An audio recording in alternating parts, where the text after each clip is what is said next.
I saw one the other day. You were on, I don't know if it was Tinder or something, that like you're swiping through people. And I thought it was Yes. very entertaining. I didn't know what rabbit hole that I was going to end up going Oh yeah, down. see, that's another thing. Like here, I'm on Tinder one day, and I have a few of my Bumble matches that follow me on my live stream now. They come through my live stream. It's great.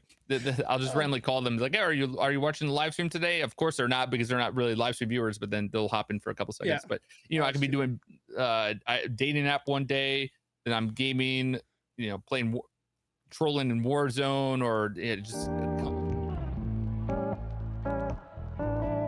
Hey, she's a beauty.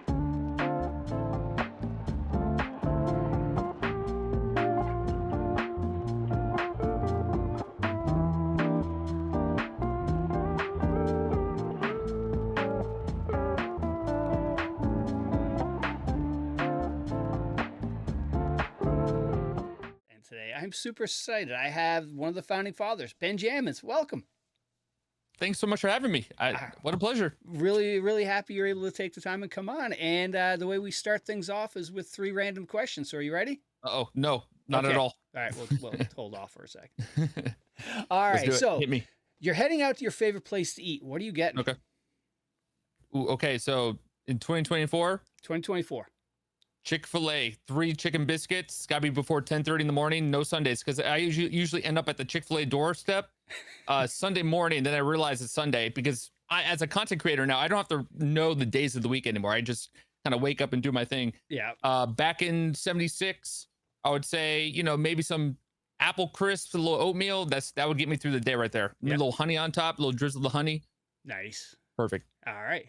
Second question. So we're talking 2024. What was the last good movie or TV show you watched? I've been getting into Superstore recently, which is a really good show on Hulu, but you got to stick with the classics like The Office, Parks and Rec. I just go to that and just put that and repeat over and over again. Yeah. Now, I'm not trying to plug my my new show, Benjamin Franklin, over on PBS and on Apple TV Plus. I don't get royalties from that though, so I'm a little mad. Yeah. We But got those are to have a also great discussion shows. about that. That's not right. Not right at all. Yep. Absolutely. All right. Final question. If you could live in any state, where would you live? 1776 era. 76 era. Ooh, I would have invented my own state. Oh, okay. Called just after my name, Franklin. That just the state would be Franklin. That's it.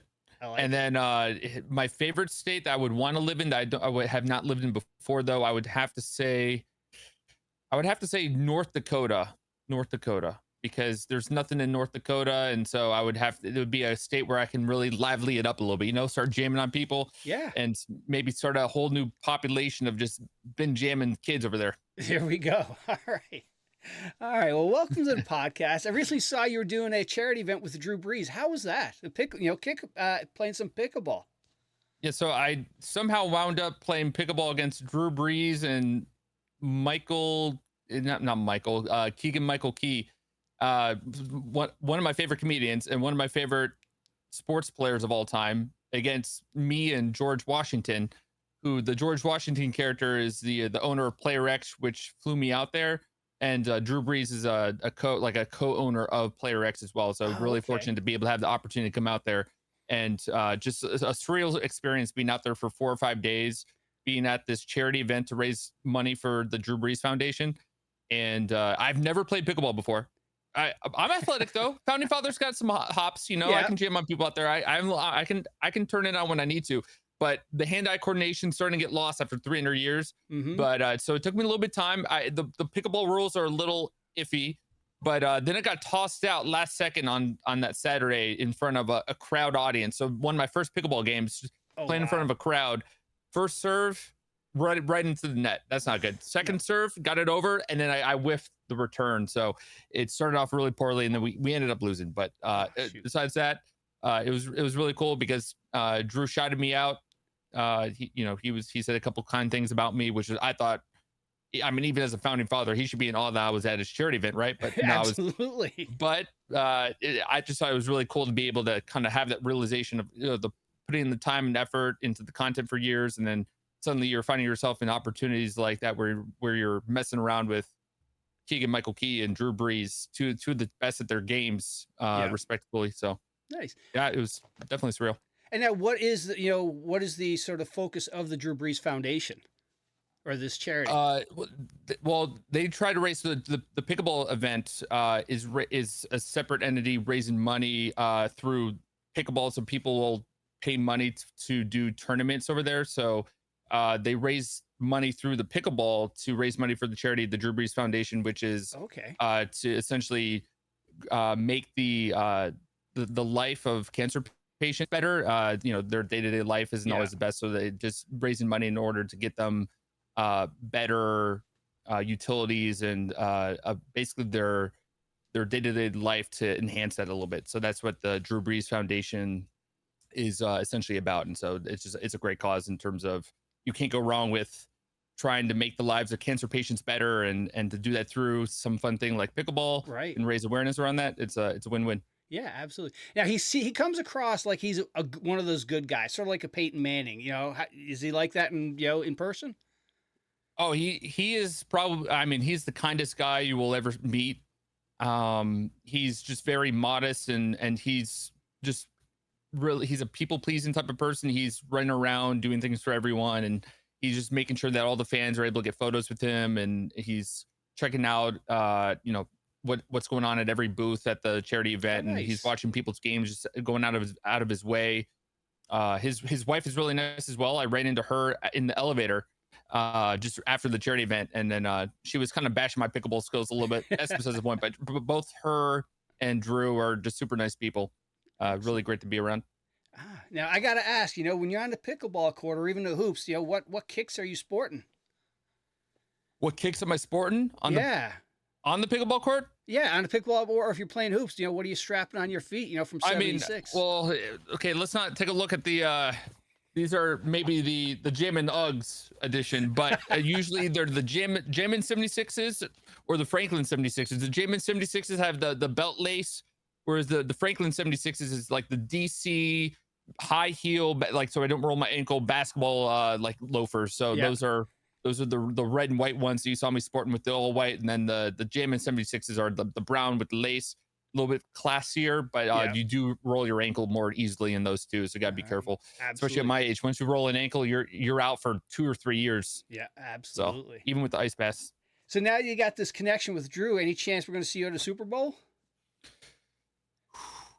So I possibly, the rumors have it I will be at the Super Bowl, which as a major Packer fan, I'm just going to be cheering for as you would think I'm a Patriot fan, but that's, since they don't pay me royalties, I had to go with the Packers instead. But since the Packers have a decent shot at the Super Bowl, I'm just hoping and praying this is the one year we make it. And so if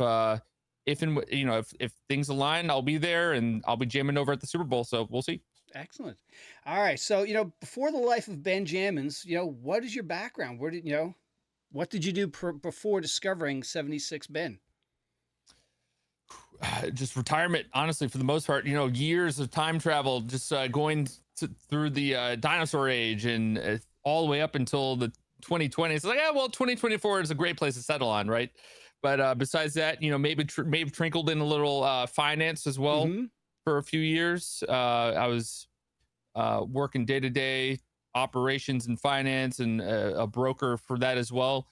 And it definitely was, the grindeth of working 80 to 100 hours a week, Yep. Waking up at 5 in the morning and then working until 1, 2 o'clock in the morning sometimes, and do that for 6, 7 days a week, especially all the way through COVID. I know during COVID, a lot of people that's the free time that people had to start content creation. Yeah. But that first year for me, that was more so, I had even less time because it was more chaotic in terms of at least in the office, because a lot of people had uncertainty of not able to get into the office because of COVID. So I was that person that had to hustle in terms of not having any hobbies besides working. Right. And then once I started free up at the end of 2020, beginning of 2021 is when I started to kind of trinkle in some content a little bit. Mm-hmm. I had a little bit more time to play some video games, and that's when I started doing maybe some more goofy, funny things.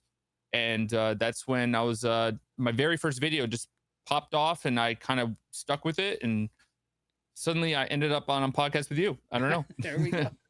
And now, prior to the streaming, were you big into video games, throughout your life, or really once you had that break, you discovered video games? I think once I started content creation, I hated video games even more. I wouldn't say I hated video games before then. I love video games. I like Rocket League. My three games were Rocket League, Hearthstone, and like sports games, so 2K and Madden for the Yeah. most part. I wasn't really big into the Destinies or the maybe like the Red Dead Redemptions, like the story based ones. I like the online competitive stuff where you can be goofy or you can just do one-on-one. I'm very competitive as a person.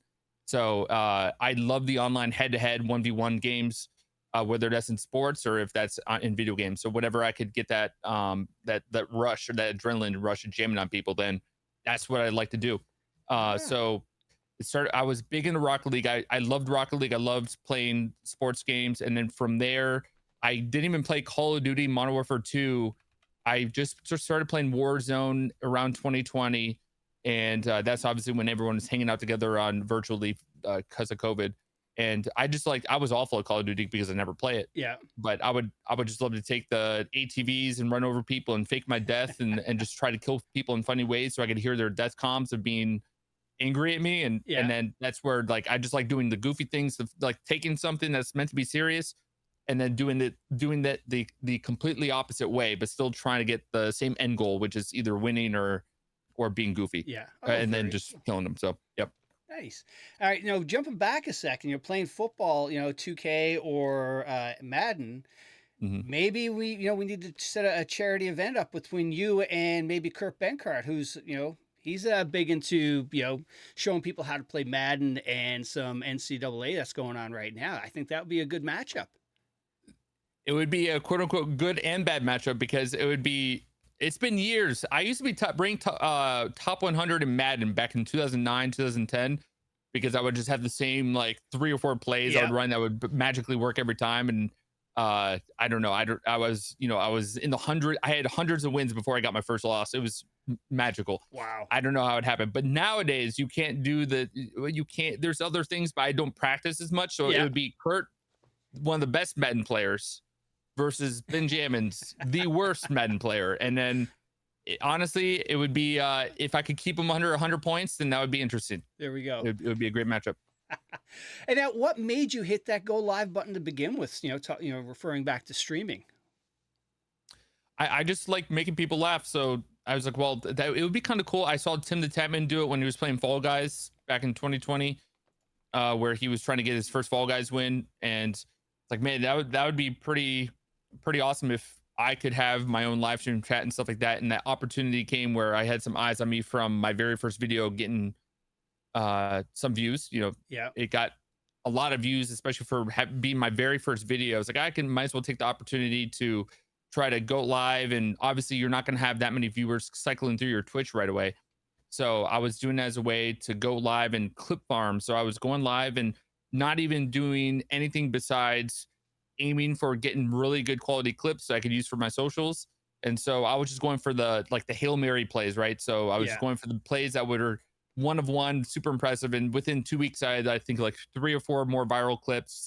One of them I remember Nick Merckx reacted to on stream, like all within my first month of content creation. And looking back, that's insane to me because it's like I went from not creating content to having like multiple million+ view videos, right? Just from essentially just trying to quote unquote clip farm, which is what some of the biggest streamers do today, right? Where they maybe not in video games, but they try to do in real life, where they purposely throw a PC into the pool, or like they do something really drastic to try to garner a reaction. Yeah, so I do the same thing, but in Call of Duty or in a game like that.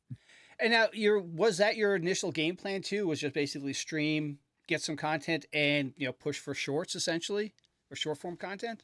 Yeah, absolutely. Because I had almost no time to stream anyways. So I was spending, only a couple hours streaming per day, if that.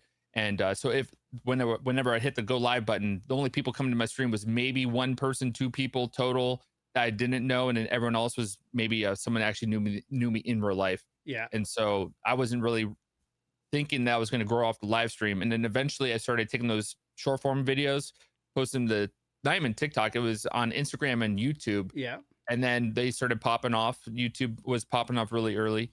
And from there, I was able to get really almost within 3 months, I was able to average, on YouTube live stream, and I was able to get a few hundred CCV concurrent just from Warzone. Yeah. Although I started to fall out of love with Call of Duty specifically because that was never was my main game to begin with. And some of the main tactics of being funny or goofy in that game, they kind of nerfed because people would get mad that people could do certain goofy Right. things like with either the RPG or ATV or faking deaths like that. So Ah. it's definitely killed the vibe a little bit. Yeah. And now do you, you know, now you stream on Kick. Are you regularly streaming more nowadays, or sort of you're still sort of streaming for the sake of trying to create content still? I would say more so to try to create content. I'm not streaming too much right now. In fact, I'm traveling a whole bunch in terms of taking carriage down to Texas, filming a lot of random content. I filmed a couple YouTube videos I still have to edit, but obviously I've been out of town for weeks on end, so it's been hard to sit down and write a script and edit and do all that stuff while also trying to entertain the live stream for a couple hours a day. And Right. you have TikTok that wants me to live stream there, and then you have Kick that's trying to promote me there, and it's just being dragged all sorts of ways. So, and plus also I'm trying to enhance my live stream to the point where no one else is going to have some of the stuff that I'm going to have, and so trying to focus on that, and then full send that once I do have that completely done. In the meantime, I can focus on content on the back end, like getting some new YouTube channels going. I'm Snapchatting 30 plus times a day too. That's a whole nother thing too. Is a Yeah. couple months ago, not trying to brag or anything, but I'm a snap star. I'm not trying to brag. I'm a snap star lad. I'm a founding daddy. But so I have to every day I have to I want to count myself as an influencer, but every day I have to hold up my phone and make a video or a snap of what I'm doing throughout the day, which is it's very cheap content. So what I'm used to, usually I'd like to try to do something more scripted or Mm-hmm. more valuable, but that's what Snapchat likes, and they want me to do that. So I've been trying to push that out as much as possible. And then the gifts is another thing too. Yeah. So just like yesterday, I had like 20 million of my gifts used, which is Wow. insanity to me. Like I went to at the Drew Brees thing, I went to go buy a football because I was going to film a TikTok with him, which I completely forgot to ask him to do at the end. I don't know how. Just way too many things going on. Yeah. It was gonna be funny. It was gonna be him throwing me a pass and me tripping into like barriers. It was gonna be just chaotic.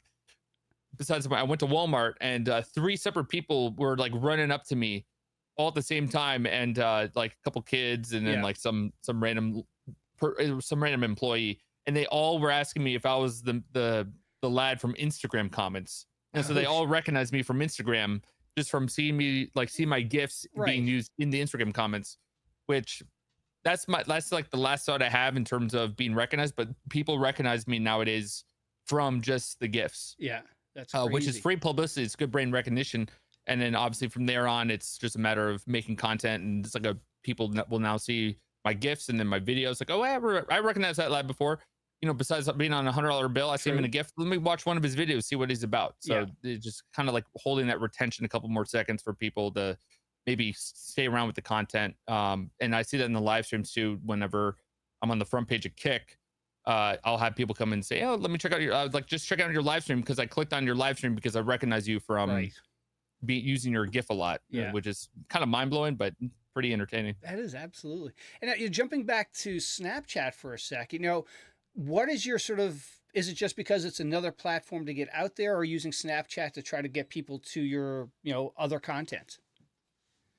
It's a mixed bag because eventually I think it's one of those hidden gems in terms of a lot of people don't utilize it, and they have a similar Snapchat.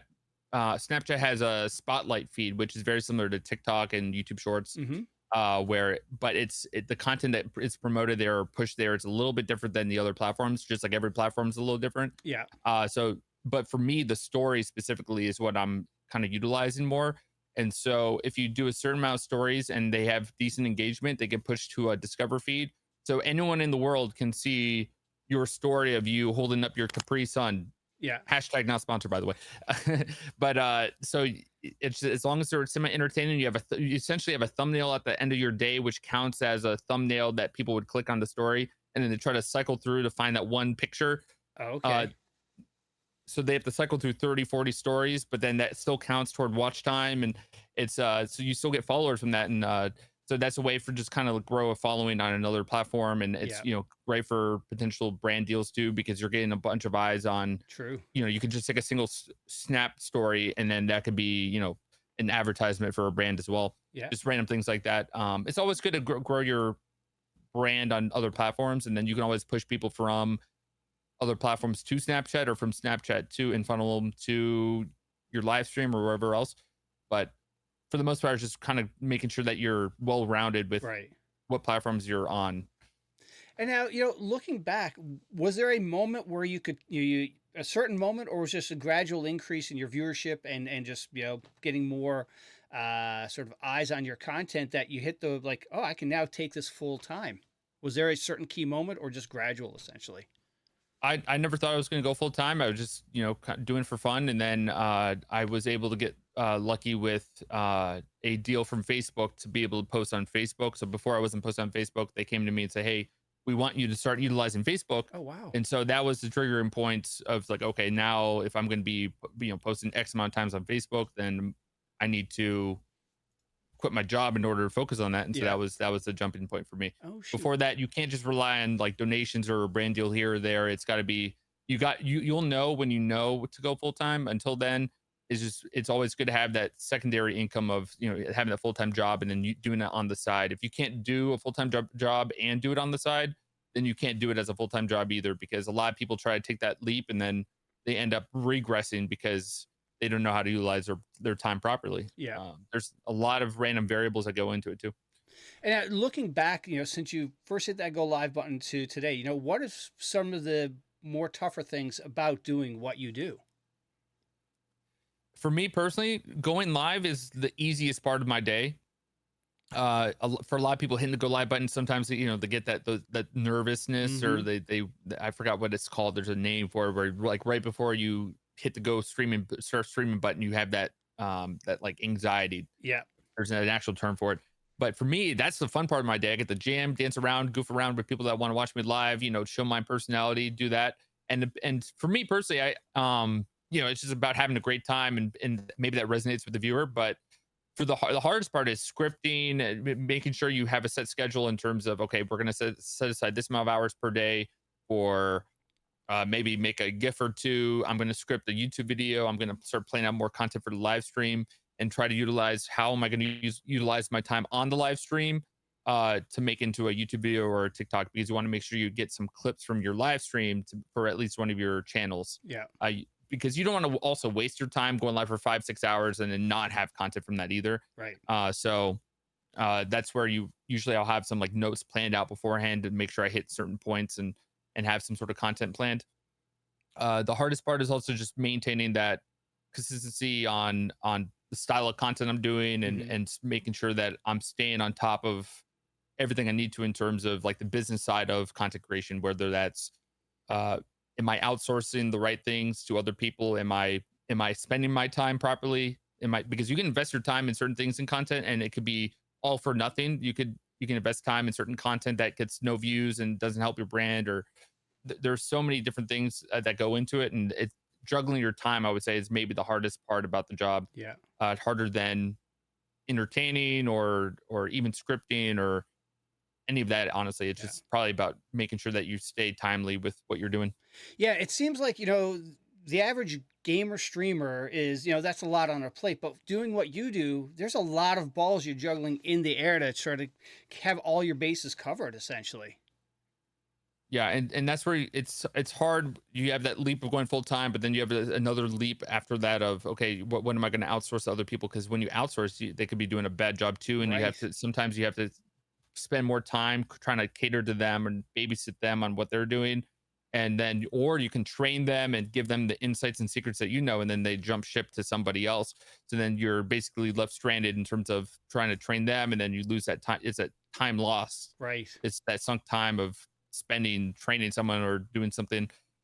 So I know some friends make PMPs, policies and procedures, in Yeah. terms of how to edit a certain way, what to look for in terms of editing. And for me, for the most part, I just right now outsourcing maybe like for a really good thumbnail editor, and uh and maybe an editor as well, depending upon what I'm editing. For example, I have a whole new channel that I made in terms of I teach a influencer how to drive stick shift. So it's an entire storyline on how I teach her how to drive stick shift in a 1978 Volkswagen. And so that's like a more storytelling based story. Whereas maybe on my gaming channel, it'd just be me doing GTA RP and maybe like a more general flow storytelling of like the RP event or something Yeah. like that. So that's a little bit easier to edit than a storytelling one where you have to script out word for word what you're going to Right. say, and then you might need a different style editor. There's storytelling editors and other stuff. I know I'm getting kind of rabbit holing No, down this into a is certain thing, great. but so outsourcing, it's a whole different story. And then I don't know what even the general question was besides that, but just basically juggling that. Like, okay, what am I going to outsource? So you would go full time, Right. and there's only so much time in a day between entertaining, editing, live streaming, everything else you have to do in content creation.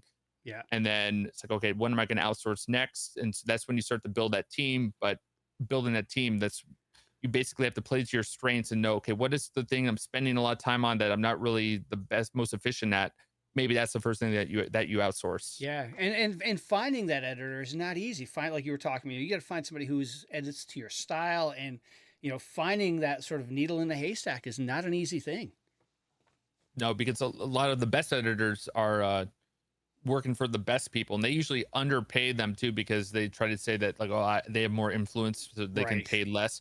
So then the really good editors that are working for the smaller creators, under 1 million subscribers, they're charging way more than what you would probably earn in ad revenue on that YouTube video Yeah. anyways. So Yeah. like at that point, you're just relying off of either brand deals or donations to try to stay afloat while you're Yep. trying to pay to grow your brand. So Yeah. you're playing that juggling game of, okay, want to pay more for editor, but you're not making as much money, but you have to be full time. And so it's a whole game. Yeah, absolutely. And now, starting streaming on Twitch, and then now you're on Kick. Did you notice a difference in the community that's following you there versus what you find on Kick? I bet I've had a really good core community where it's essentially my Discord community. So most all my like I didn't even stream for maybe more than once or twice total in a 3 month span, which would kill a lot of channels. And Yeah. I go live and have this almost, I have a 70% of my CCV, which is unheard of, especially when I wasn't really making YouTube content or anything at the time. So for me, it was mostly my normal community, which I know the community I've noticed when I'm on the front page, when people just check out the stream, Yeah. they are a little bit more edgy kid community, right? Yeah. But I would say that my core community is all the same. And so if someone does come in, they're essentially like reverse bullied out because my community is really nice and welcoming. And so that when they see someone coming in trying to be an a-hole, Right. then you have like 10 people kind of bashing them. And Nice. it's just, I know that like I have a really good set of people around me in terms of the Jam fam. And so if it's kind of filtered it out like a magnet. Right. So I haven't seen the same wave of negativity as I usually do. That's good. If I practice my improv on like chat roulette or something, then you'll see maybe a little bit higher CCV because there's a big chat roulette community on Kick. I'll see Oh, some okay. people cycling that only want to watch me for that, but I don't cater to them per se. They're there. I see them, and they Yeah. definitely try to add on certain things I would never want to promote. But yeah, there's nothing you can do with that. If Right. if I'm live, just they can watch, but I'm not going to cater to them specifically. Yeah. And now for that person that's coming into a Ben Jammin stream, what are they going to experience? Chaos, absolute chaos. Every day is a different story. I can go a whole month of just doing real life content, walking around, jamming on people, and then the next month, I'm cooking up a whole 3D environment with 4 or 5 camera angles flying through, having this virtual set inside of the Washington Monument. That's a whole separate story. That should be done fairly soon, and then besides that, it's just every day. We got memes. Just one day I could sit there and just stare at the screen and not be entertaining purposely. Like I was gonna play this game called Raw Dog Simulator it's like where you sit on an airplane and you have to sit and look at the back of a headrest. Right. And there's an eye tracker and you're not allowed to sit there. So one day I could just Wait, sit there's there a game staring for like that? this. Oh yeah, absolutely. Yeah, it's entertaining because all you do is sit there and don't even talk, Oh God. just like that. Yeah. And so I could do that for 5-6 hours straight, absolutely nothing. Or I could be dancing around, jamming out, in the Jam Fam Club, and or I could be doing some sort of just completely different every time. Yeah. I guess I don't even want to promote it. It's a secret. It's like a secret society that I don't want people to know about because once you're in, then you can't leave. Yeah. It's like Everyone gets a it's a ring cult. then, a skull ring or something like that. Exactly. Yeah. Have you checked out any of the live streams? What did you think? I saw one the other day. You were on, I don't know if it was Tinder or something, that like you're swiping through people. I thought it was Yes. very entertaining. I didn't know what rabbit hole that I was going to end up going Oh yeah, down. see, that's another thing. Like here, I'm on Tinder one day, and I have a few of my Bumble matches that follow me on my live stream now. They come through my live stream. It's great. I'll just randomly call them like, hey, are you watching the live stream today? Of course they're not, because they're not really live stream viewers. But then they'll hop in for a couple seconds. Yeah. But I could be doing dating app one day, then I'm gaming, playing trolling in Warzone, or or like on the date with Amournth, or like just the most random things. And I think that's what makes it more entertaining, is because it's kind of growing my own brand instead of just catering to playing Warzone and getting, my 500 CCV just that want to play or just want to watch a certain game specifically. And now, how would you describe the Ben Jammin community? Okay, so it's they're all a bunch of probably 100-year-old people in retirement homes. A lot of old people, honestly. Very boring. You do not want to be in the Jam fam. But no, I think it's more. I get a lot of like wholesome individuals that they like the goofiness, that they like the goofy, not serious side of gaming, or they like someone that makes them want to forget their day-to-day life more so. So they don't care about the specific game or the content specifically. They just want to come in and be a part of the community, where it's just a basically one big family of people hanging out and having a good time in chat, even if I'm ignoring chat for hours on end. I think we have a pretty strong Discord community too. So whenever I'm going live on any platform, then they kind of like migrate to wherever I am, which is great. So Oh, that's awesome. And now, moving over to the short form content, did you, that was sort of your start to go in there. What is your concept or your workflow from like sort of concept to like and subscribe, essentially?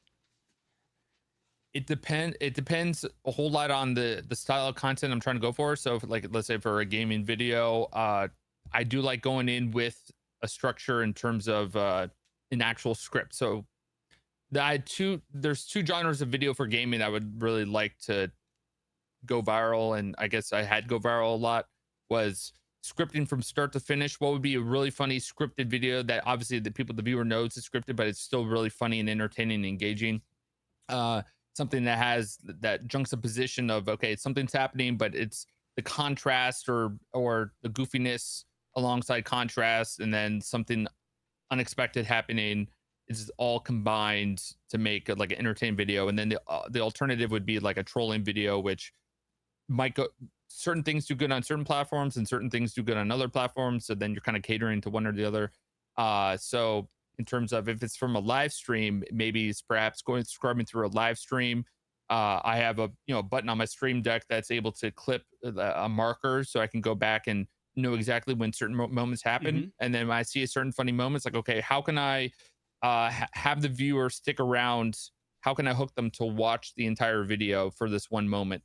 And so maybe you start leading up, like find certain segments within your live stream or within a story that you can start to weave their way toward an ending. And so it's all about trying to add curiosity to the mind of the viewer, or maybe like some sort of leading question in their mind that you want to get them to know the answer to.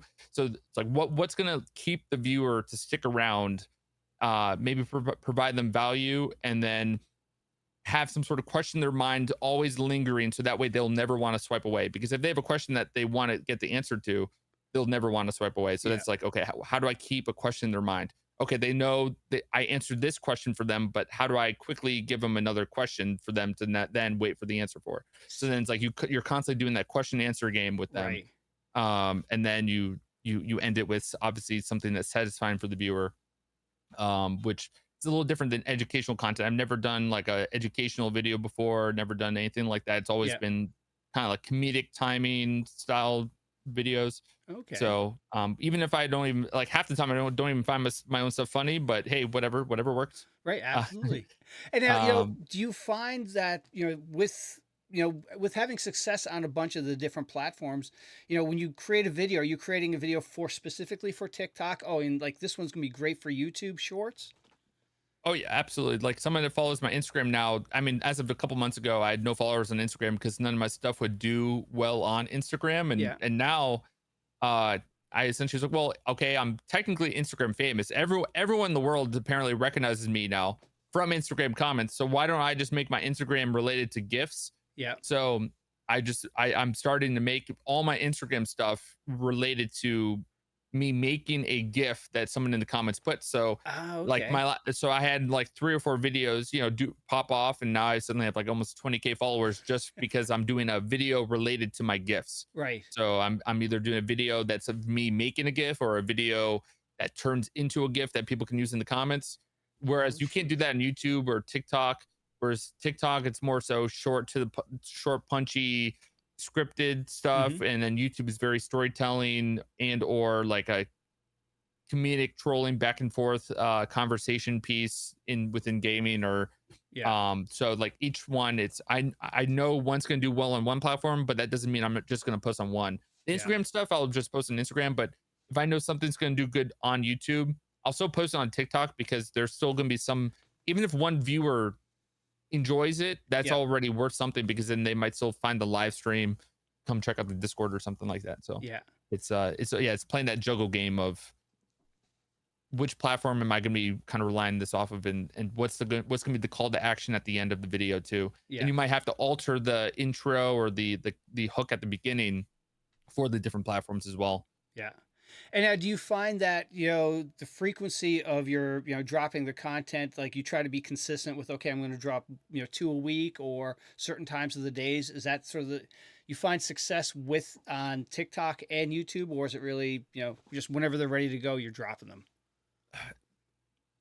YouTube Shorts specifically, you really need to have a consistent posting schedule. That's what really gets people's reels or shorts to pop off, is consistently doing something that has a good enough watch time. It doesn't need to be a perfect watch duration, but it just needs to be good enough. Whereas on TikTok, it's more I believe it's still one off, so you don't have to post every day or consistently because Yeah. you just have to post whenever you think you have something that's good enough to post. Don't just post because you need to post or because the schedule tells you to post. Post because you have something good that you want to post. Yeah. I know it's a little confusing, but you shouldn't need to force content just for the sake of posting, Okay. because then you might actually kill some viewership, or maybe you might turn someone off from your content if you do that. All right. But YouTube Shorts would be more important than others. I've seen, the more consistent you are on there, the more views you will get, or more that you'll get rewarded on there specifically. Okay. And now jumping back to editing, did you have any editing background before you jumped into this space, or is it all self-taught? All self-taught, just me doing it over and over again. I would do it here and there as a hobby, back when I was like a little bit into videography for a few months, and I would Yeah. just play around with Final Cut. And so I use Adobe After Effects now as well, because there's obviously stuff in there that you can't use, Right. other applications. But it's honestly just all self-taught. Over time you learn how to do one feature or one thing, Yeah. and when you need something new for another video, then you research that, and then you suddenly have a new thing in your repertoire, and then you can use that. And then over time you just get more and more skilled. And some people, it's just mind blowing to me, the amount of people that don't know how to edit at all. They barely know how to put captions, and they just outsource that. Hmm. And it's like, good luck trying to go full time, because when you're outsourcing for someone to make a video for X amount of dollars per video, then you're going to be spending a good portion of your revenue just on an editor that you should be able to edit yourself. Because by the time I would try to tell the editor to do this a certain way and Right. script it out a certain way and fix it 3 or 4 times, I could have just done it myself in half the time. Yeah. So there's certain things you can outsource, but I think short form specifically, it's every second counts. So that's where I just like to be more hands on with something like that. Yeah. And now, have you found, have you found any tips or anything that really has helped make your workflow efficient, or any shortcuts or whatnot that you could share with somebody? In editing or just Yeah, in in general? editing. I mean, there's specifically templates, like in terms of you can save certain ways to like copy and paste the format of certain videos, like whether that's like for vertical or for like whatever Widescreen. whatever style you're formatting Yeah. for. And then obviously the caption style, the certain transitions, and a lot of people like to delete their old editing templates, or their like the old videos that were saved as projects. I save all my projects, even if I have to export it to an external file, and if I need to refer back to those and then utilize, maybe I can, you can copy and paste part of that project into a new project and kind of Right. utilize that and quickly utilize that workflow again. Yeah. But in terms of editing, it's kind of tough in terms of, I record all my videos, I record all my live streams as well, so I have terabytes worth of footage, and so obviously it's not going to be the most efficient in terms of, I recorded in MKV too, which you have to export to MOV before you can Mm, edit as well, and because MKV was a file format that doesn't corrupt when your OBS crashes. right. And now the new OBS allows a new file format that doesn't corrupt. It's like an MOV file that's like some beta version. If you've heard Hmm. of that, I don't know if you have, but it allows me to not have to do that conversion. So like that's already one step that's already out of the way. And then Right. besides that, the markers are a big thing too, because Okay. you can actually marker, like chapter markers, where you need to look in your live streams to try to go back and maybe like make some live stream content from that. That's huge. But for the scripted stuff, I use Notion. So in terms of, Okay. I'm constantly thinking of new ideas, whether that's in the shower. I'll have my cool in the shower and I'll write something down on Notion real quick, and then I have thousands of ideas, and then from there I can organize them, and I have ideas within the ideas, and I just and then I have scripts. I've written out full scripts for 1,000 different things that I haven't utilized yet, but maybe one day. So maybe one day I'll have like some manager go through and help me like actually organize some of those thoughts, but is at least to write it down on paper, Yeah. or on parchment per se. Right. It's good to do, but it's Yeah, because between, yeah. some people use, Go ahead. Notepad for their notes, and you said you use Notion. I started using Notion about like a year and a half ago, and I use Notion for so many different things now, but I mean, where do I even start? It's great to have like a timeline, so you know where you are within certain projects, so you can have a list of what you want to do today, and a list of projects that are like in editing mode, or editing status, versus in under Okay. review, versus scripting status. Like, so that way, if you have multiple things that you're doing at the same time, you can easily keep track of, okay, today I'm going to be knocking out everything, all the scripting stuff, and tomorrow I'm going to be doing a lot of editing. And that's where, for me too, a lot of times I'll edit in bulk too. So I'll just, instead of going through every single video and going scripting, editing, finalizing, then live streaming, and I'll do a bunch at the same time. Where I'll do, live stream, and then another day I'll just edit the entire time, and another day I'll just script the entire day, or ideation the entire day. So it's just it's better to do things in bulk that way too, because otherwise you'll be jumping around a little bit too much, and Right. your mind will be a little scattered. That's cool. All right, I have to check that out. And now, from now you've been doing this for a few years with success. Did you ever think you'd be in this position right now? I mean, I never thought it was going to go full time. I thought it was a one-time ordeal. Maybe just that one video that went viral, which I accidentally posted to Reddit years ago, and then now suddenly, I'm traveling the world. I was, went to Paris, going to LA a lot, filming YouTube videos in other places, and Yeah. live streaming. Basically living my dream. It's like, obviously, no, I did not imagine that, and obviously the gifts are a whole nother thing too, right? Essentially being the number one gifting creator, and that's just a whole side hustle, because I'm the founding father of memes, and now suddenly I am actually the number one memer in the world too now. So it's like what's next? I don't know what's happening, but yeah, the next step is like eventually become, the eventually the biggest live streamer. But there's like obviously a road, like a long pathway to that, but Yeah. that's the eventual like final goal for me, is to be the best live streamer. Nice. And now, speaking of gifts, how did that all start? Where did, like, all of a sudden did you start seeing yourself? Somebody clipped it and made a GIF, and it went from there, or what's the backstory?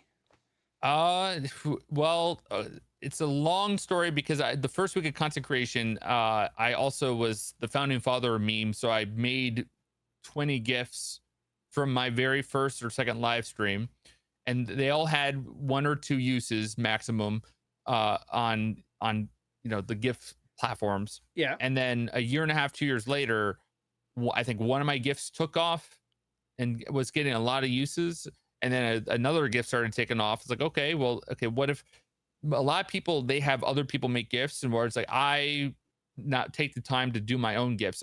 Sometimes people will send me gifts and I'll upload it to my account, but for the most part, I'm the one making the gifts because I guess my account's getting priority from the gift hosting sites because not many people actually take the time to do the Oh, gifts because you don't get paid to do gifts. So why would someone spend the time to make content for something that you're not really getting paid for? right.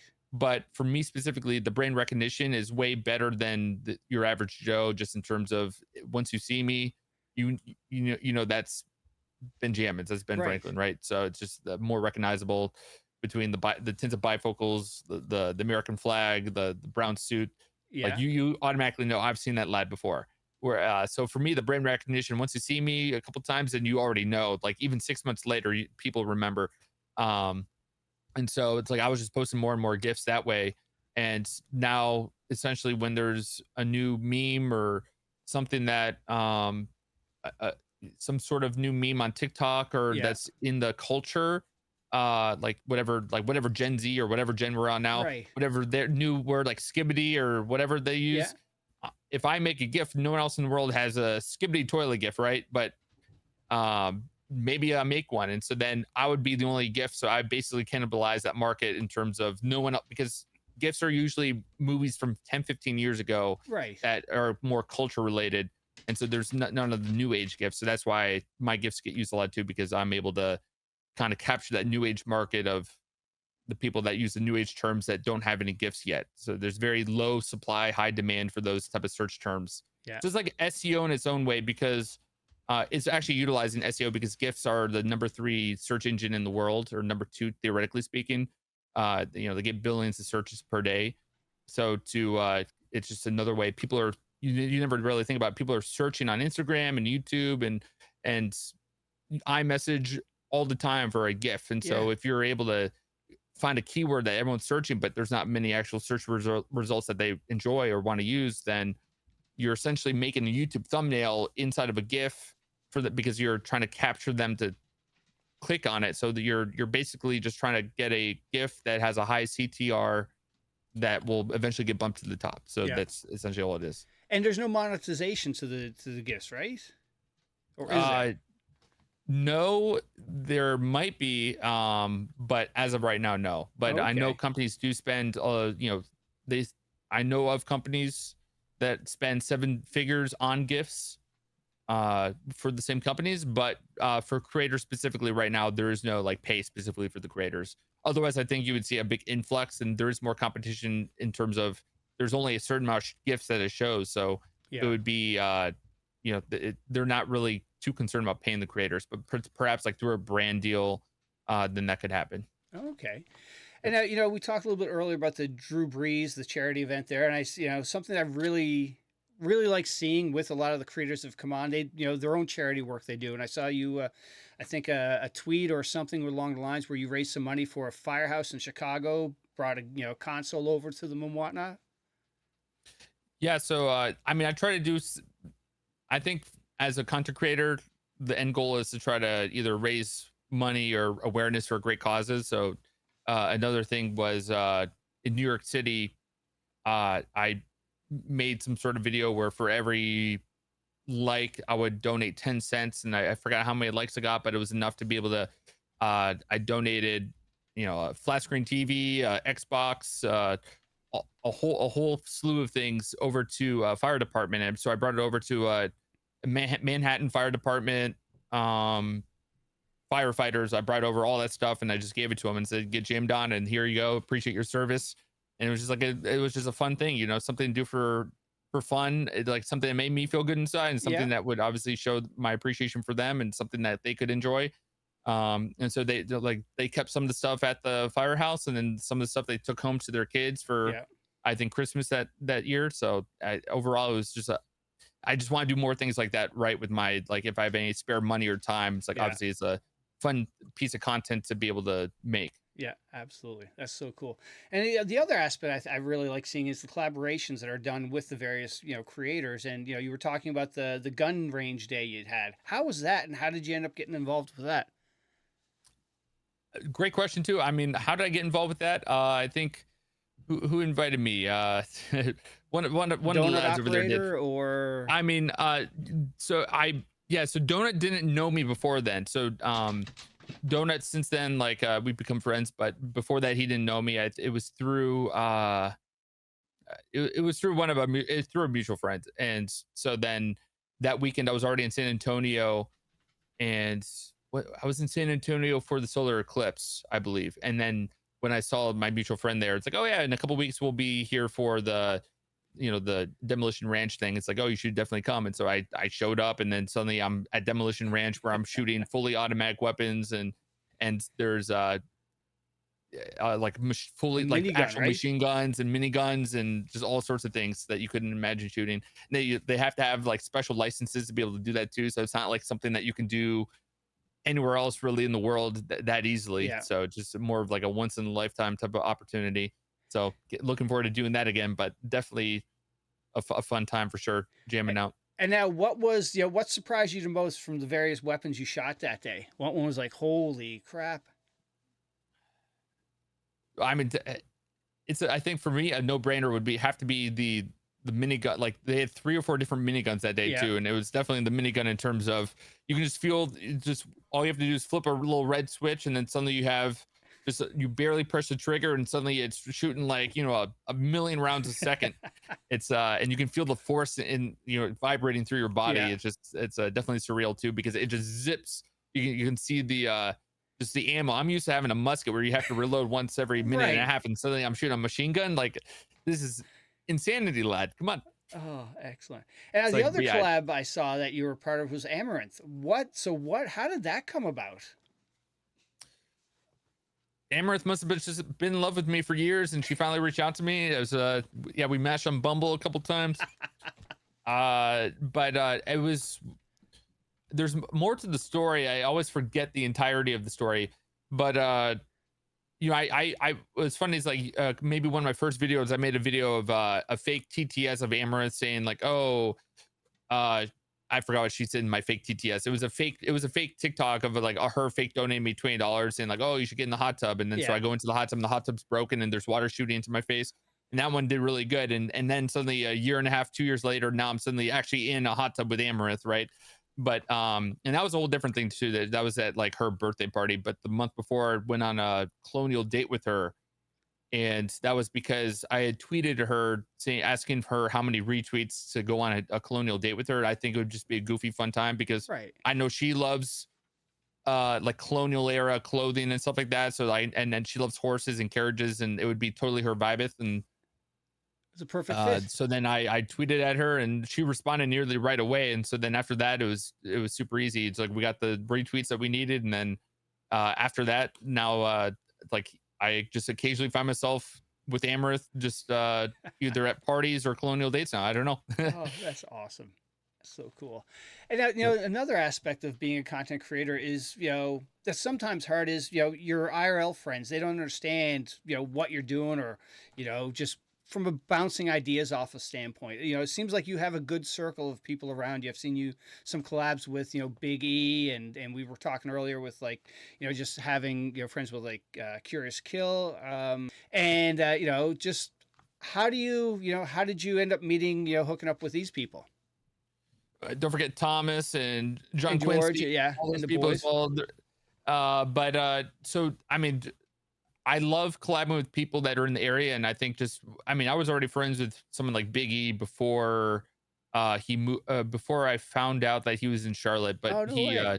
he lives like a carriage ride away, so we're able to do stuff together all the time. And yeah, definitely love him. And just being able to network with people in the area is always something I like to do because you're usually in your in the Oval Office or in the Independence Absolutely. Hall 24/7, so it's always good to get outside.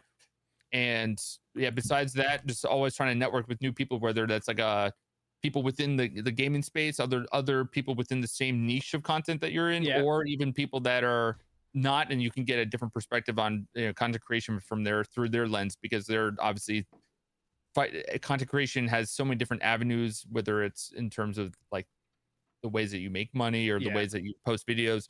Just it's always good to have like a circle around you that can support you and also tell you the do's and don'ts, and kind of work with each other on how to get through this content game together. Like I know like Mr. B said one time that all of his friends would all get together, and if one person made a mistake, then they would all know not to make that same mistake Right. again. So Yeah. it's essentially like the same thing where I know if my friend makes a mistake in the content game, then if he tells me, then I would know, okay, let's not do this in content. Let's not, maybe we should do it this way.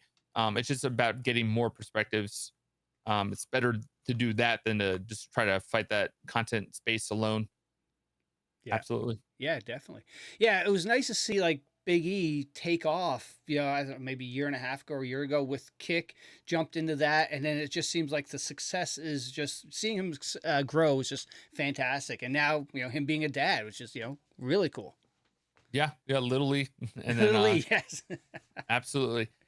Yeah. Yeah. It's like, basically, yeah, you never know where content's going to take you. One day you're posting on YouTube. Like for me, like I was posting on YouTube Shorts and suddenly post on Facebook, and now I'm on Snapchat, and I'm on Kick, and then I'll be on Twitch and Kick and Right. YouTube, and I'll be all over the place. So like you never know what's next in terms of the content game. Yeah, absolutely. Now, one thing I got to ask you about, I saw a video of, or you on your Twitter account, was the moist critical video of him, raging on you. What was that a skit? No, no, that was totally AI. So Oh, okay. it it got a decent amount of views. Honestly, I made it because on my live streams, obviously I don't utilize it too much, but like some people have like a soundboard. I have almost like a meme board. I press a button. Yeah. That's just something to entertain myself because I find it funny.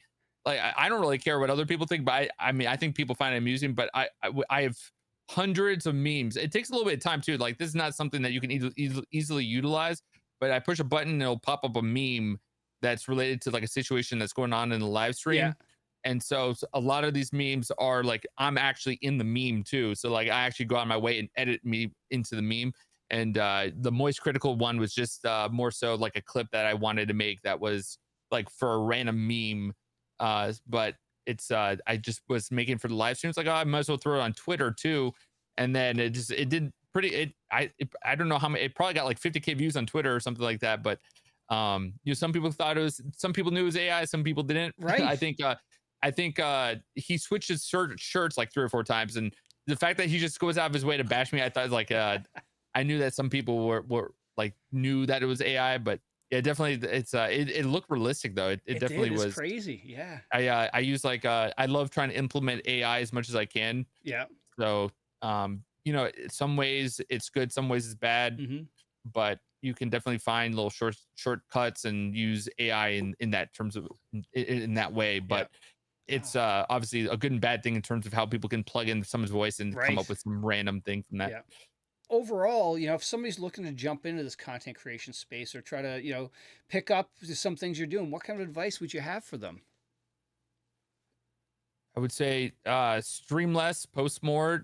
Just if you want to be a live streamer, then I mean, go for it. But you might just not have that many viewers, and if that's what you want, some people don't want viewers; they just want to go live and play video games while they're live, and that's completely fine too. Because, I was maybe that would have been me too. Like at some point, maybe I didn't want to have live stream viewers, so maybe I just want to go live so I could have the recording. But for the most part, it's about posting content. Finding something that works, just keep posting, even if it gets no views, just change up your style, try throwing darts at the wall and see what sticks, and then just kind of run with it. But yeah, most importantly, just have fun with it, because if you're not having fun with it, if you're not gonna enjoy the process, then you're not gonna make it far in this game. It's about enjoying everything that comes with it. So you have to enjoy the editing, you have to enjoy all the financials, the outsourcing, social media the management, networking, everything. everything. Yeah, absolutely. Yeah. You have to enjoy the entire process. Yeah. Post COVID, we've had a lot of conventions happen. Do you I've seen some videos of you partying out at some of these places. You look like you have a blast. Oh, I'm having an awful time. The AC needs to be at least 50 degrees or colder for me to enjoy it. But no, absolutely. Just like I think it's kind of, especially with the Snapchat now too. Like I'm making Snapchats that's a little bit funnier too. Like when imagine you just for Snapchat, you don't even have to follow me to see my content, because it kind of pushes my content out right now. But imagine you just seeing the actual founding father just randomly at a pub, partying it up. It's like, what is going on? Like, just some random. I love to see people's reactions when they Yeah. see me doing the most mundane things, or like me going out and partying, or especially when someone stumbles upon me that doesn't know I make content, and then they just see this, and then it just that's going to be a whole new YouTube channel too, in terms of just people's reactions to me being in public, Yeah. whether that's me having a good time partying. And I think it's I'm having a great time, but also like trying to make quasi content at the same Hmm. time. I think people find that enjoyable. Even so, whenever I'm not live streaming or making content, people that follow me on my socials kind of find it amusing that, like, oh, there's Ben living it up, but Excellent. And now, away from content creation, end of the day, you're hanging up the wig, taking off the the coat. What are some of the things you like to do? I mean, I would love to perhaps like either consult businesses or other content creators. I know I have some friends that kind of jumped to that early, but I would love to do that, because I always see either people's content or uh, just their social media in general. I would love to give them a bunch of tips and tricks. Like I know, this much in the game of, there's so much knowledge that you can have in this game, Right. but for the very little knowledge I have, I still would love to trinkle that on to someone else. And that would probably be my next step after that, just being able to sit back and kind of help people with Yeah. anything related to content management, YouTube, script writing, brand awareness, any of that stuff. All So right. it's either that or what else would I do? Maybe I try to become maybe like the like one of those pro, what's the Olympian that would hold the gun like Oh, this? yeah. It's the guy The shooting, the accuracy. pistol guy. Yes. If they Yep. gave me a musket version, I would probably just do that. Excellent. And now, what are, in 2024, what are some of the hobbies you have? Honestly, everything related to content's my hobby. I'm essentially like an audio technician right now, because I just hooked up a 4 PC setup. I don't think you probably can't even find a tutorial on YouTube that's for a 4 PC setup. I had the amount of amplifiers and mixers and stuff to my left right now. I can see 6, and splitters and like these get like the guitar amp version. It's insanity.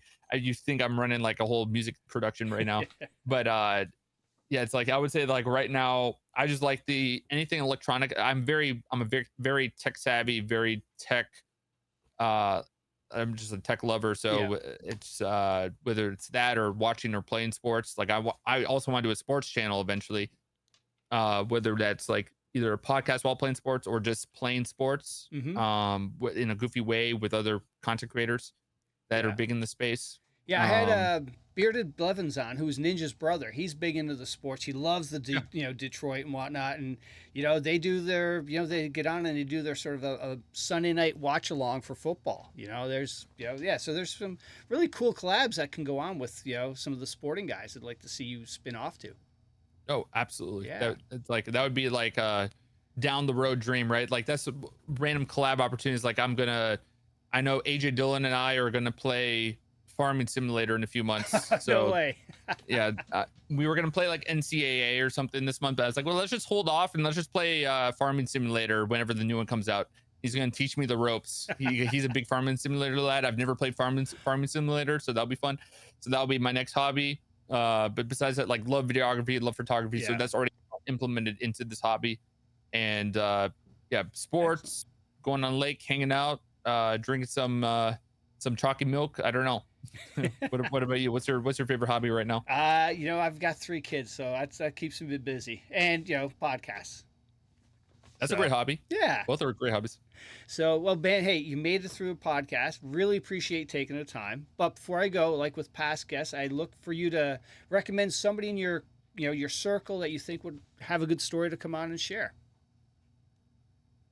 Who would have a great story to come on and share?